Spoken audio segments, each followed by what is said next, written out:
Ryan McCaffrey from IGN with Steve Bristow, the lead designer, on Battlezone VR for, of course, the PlayStation VR, launching alongside PSVR on October 13th. Steve, thanks for coming over and bringing this for us to check out. You're welcome, Ryan. Thank you very much for having me. So we've got you playing. You've got the headset on. This is probably one of the first times we've ever recorded someone on mic while they're busy playing VR. So you can't see me right now. I promise I'm not giving you bunny ears or anything. But no, you're. I'm used to it. Don't worry. Battlezone VR. This game goes way back to the early arcade days, and you guys have sort of picked this up, and this is your modern VR interpretation of it. Yes, absolutely. Yeah, the 1980 Atari classic arcade game. It's something that the Kingsleys, the guys that own and run Rebellion, it's one of their, their kind of like seminal titles for them that really inspired them to get into games. One of them. So yeah, a little while back, a few years ago, the opportunity to acquire the license came up, and they jumped on it, partly out of a sort of nerdy drive to collect an arcade classic, and partly because VR was just becoming a thing. It was back in the days when a decent VR system was looking like a plausibility for a developer. So as you can see, it is a very fast-paced, arcadey game. We'll see more gameplay soon, but what surprised me, what I actually wasn't expecting at all, is what we're about to see is the between missions thing here, this map screen.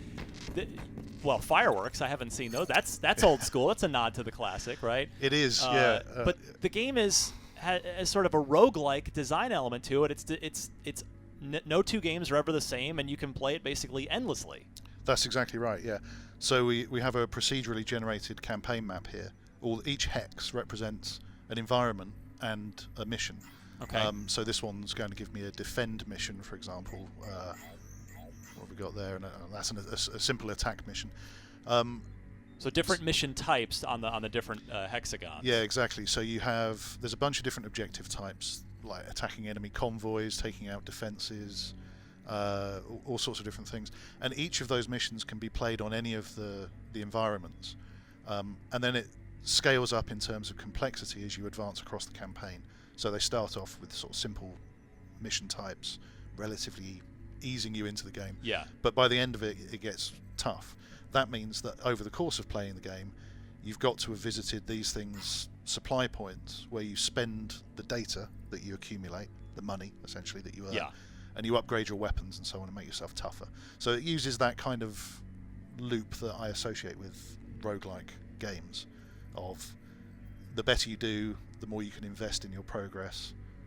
So you're unlocking more weapons, getting more powerful, and ultimately looking to get to that big orange spot on the map, that big volcano there. Exactly, yeah. And again, this is a little nod to the, well, quite a big nod actually, to the original arcade game.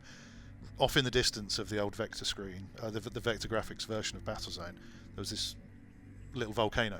It's about six vectors with some pixels coming out of it.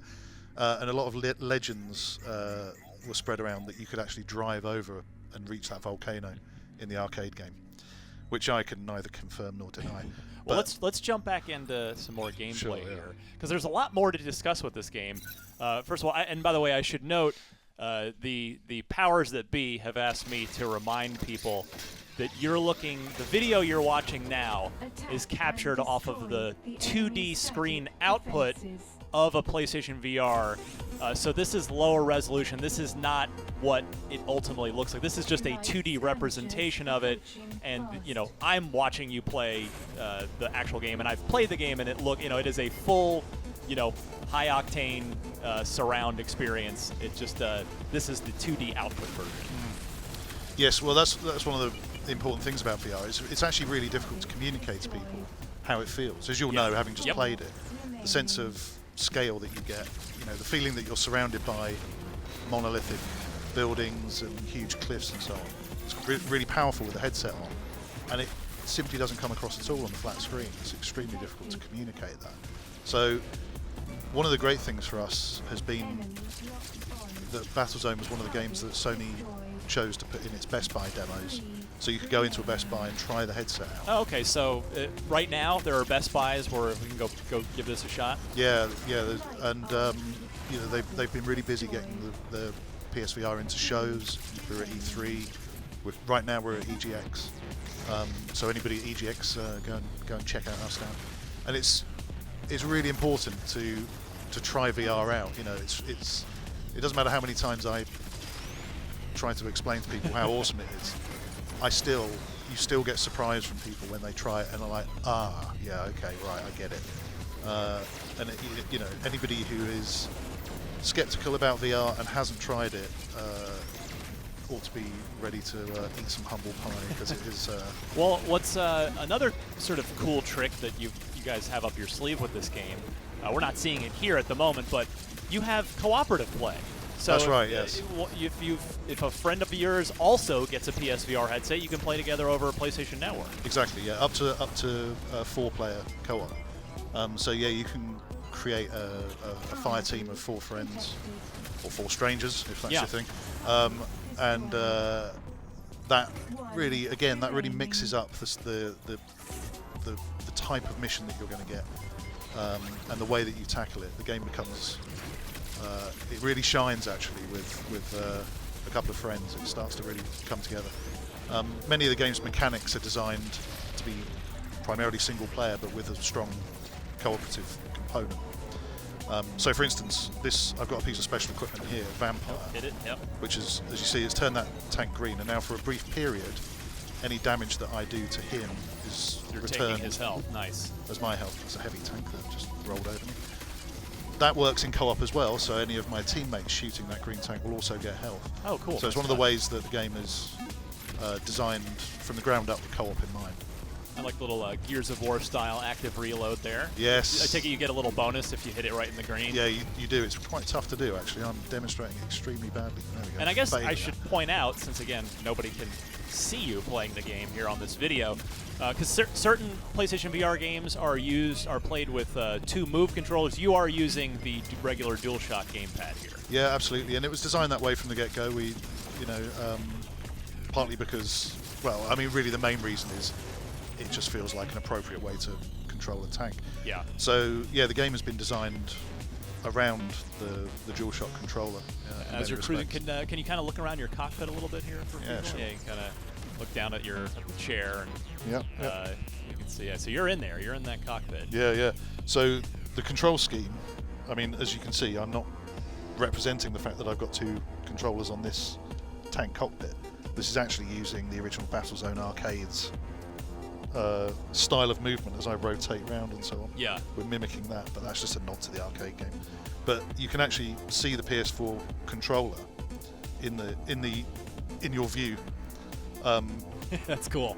And it's we've got callouts on it for things like reloads and stuff, so you can use it as part of the tutorializing of the game as well.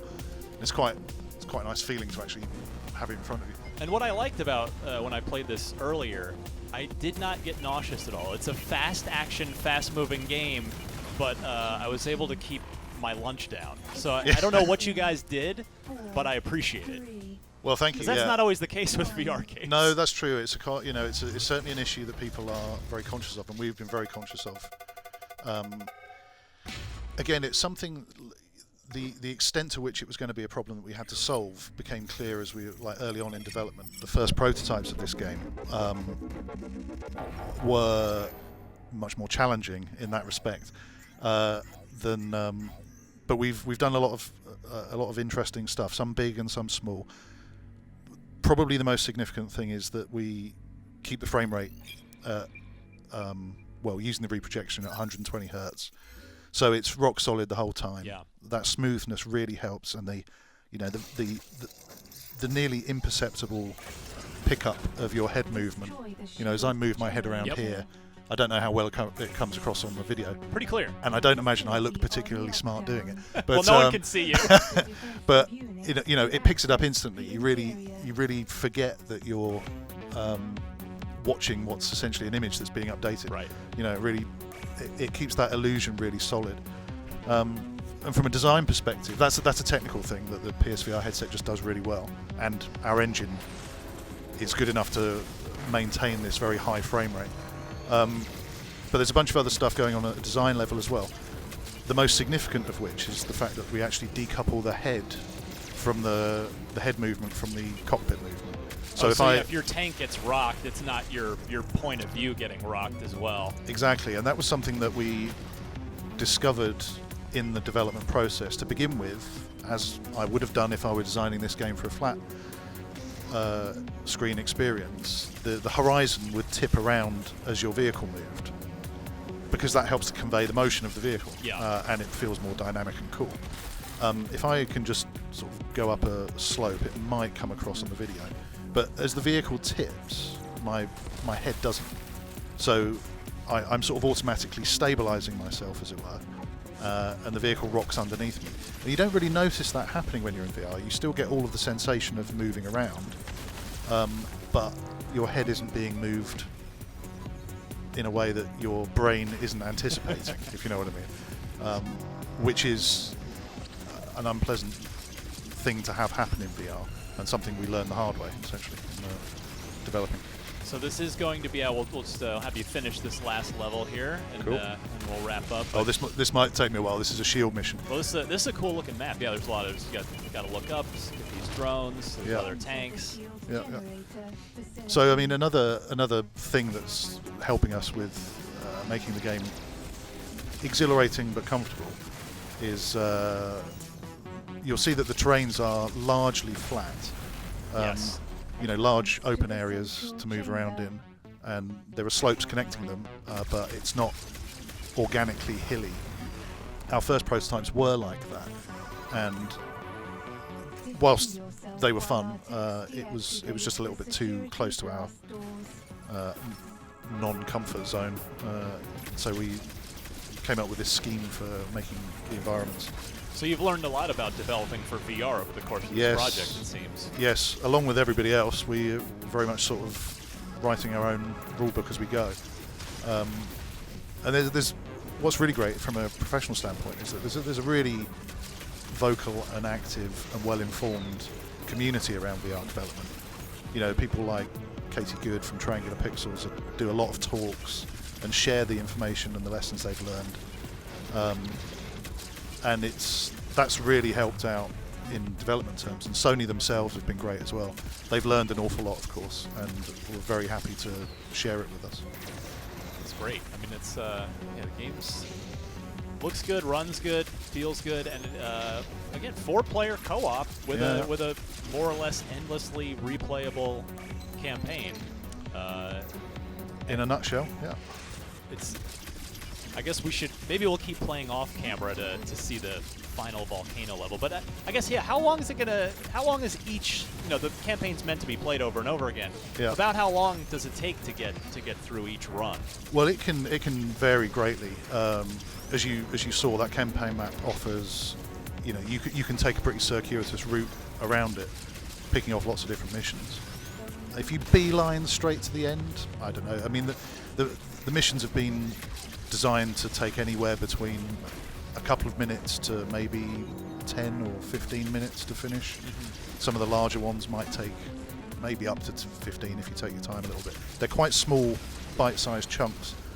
And again, that's a sort of a VR-sensitive design decision. Right, to ease people in to the experience. Yeah, exactly. And if you want to play for 5 minutes, you can do that and still make some worthwhile progress through your game. I don't know. I mean, depends how many missions you spend on your course through the campaign. But, fair enough. I've certainly played campaigns that have taken a few hours, and as you say, the point of the game is only partly to complete the campaign. Unlocking all of the stuff is this kind of meta game in its own right. As far as I know, there's only one human being who's ever achieved the full unlock, a guy called Grant from our office. I don't know how long it took him. That'll last, I guess, until October 13th, when the rest of the world gets their hands on it. Yeah. Steve, thank you so much. Well, this is a treat. I'm glad I got to play this. And yeah, 4-player co-op, one of the few multiplayer PSVR titles that are going to be out of the gate. So it's on. This will be in stores or digital download, which however you want to get it, right? That's right. Yeah. Of course, on exclusively for the PlayStation VR And we'll have a lot more on this one. Of course, the review won't be too far away because PSVR is out soon. Steve, thank you so much. And for more on all things VR, you're already in the right place right here at IGN.